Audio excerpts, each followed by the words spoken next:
সবার আগে তোমরা ভিডিওটা দেখো, তারপরে এর ফানি ফানি কমেন্টস পড়বো। একটু কুরকুরি মাখা করলাম।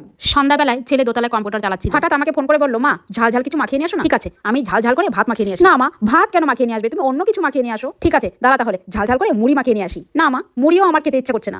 তাহলে কি খাবি বল। ঝাল ঝাল যে কি মাখিয়ে দিয়েছে নাকি সেটাই বুঝতে পারছিলাম। হঠাৎ আমার মনে পড়ে গেল, কালকে তো বাজার থেকে অনেক খাবার এনেছিলাম, দেখি তো সেগুলো আছে কি না। হ্যাঁ দেখলাম কিছু খাবার আছে আর কিছু খাবার খেয়ে দিয়েছে। ভাবলাম ওটা দিয়ে কিছু ঝাল ঝাল মাখিয়ে দিই। কদিন ধরে ছেলেটা ভাতই খেতে চাইছে না। ভাত খেতে ডাকলেই বলবে না মা আমার খিদে নেই, পরে খাবো। আমি বললাম তোর শরীরটা মনে হয় ভালো নেই, চল আমি তোকে ডাক্তারের কাছে নিয়ে যাই। না মা, আমি এখন ডাক্তারের কাছে যেতেই চাই না, এখন তুই অনেক বড় হয়ে গেছিস, তাই আমার কথা শুনি। ছোটবেলায় আমার সব কথাই তুই শুনতিস। কথা বলতে বলতে দেখো ছেলের পছন্দ মতো ঝাল ঝাল করে আমি খাবার বানিয়ে নিয়ে এসেছি। ছেলে তো খাবার পেয়ে খুব খুশি, বললো মা দারুণ হয়েছে খেতে, আজ রাতে আর খাবার রেখো না মা, এটাতেই হয়ে যাবে। তুমি तो चलिए शुरू करते हैं। রচনা পড়ছে।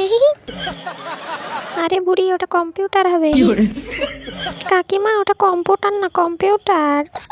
কাকিমার 100K কমপ্লিট মেয়ের ভাতার চেঞ্জ করে করে। यही नहीं, अभी और सुनिए। কুরকুরে না না, কুরকুরি।